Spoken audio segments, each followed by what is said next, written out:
Hello everyone, welcome to my video. তো সবাই কেমন আছো? আশা করি সবাই ভালোই আছো। তো লাস্ট দিনও শীতলা মা নিয়ে এসেছিলো, যেটা একদম বাড়ির পাশেই মন্দির। তাই আমি রুমে যেমন ছিলাম আমাকে তেমনই নিয়ে এসেছে, বলছে চল ড্রেস চেঞ্জ করার কোনো দরকার নেই। তাই আমি সেই রকমই চলে এসেছি।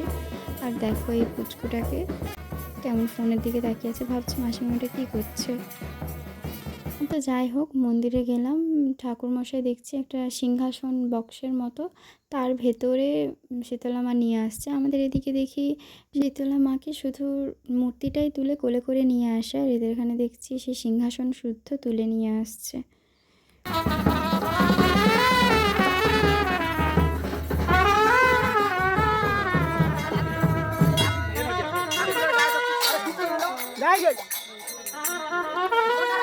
তো ঠাকুর এনে বসানো হয়ে গিয়েছে এখানে। কিছুক্ষণের মধ্যে পুজোও শুরু হয়ে গিয়েছিল, আর আমরা একটু চলে গেছিলাম সাজুগুজু করতে, ফটো তুলবো বলে।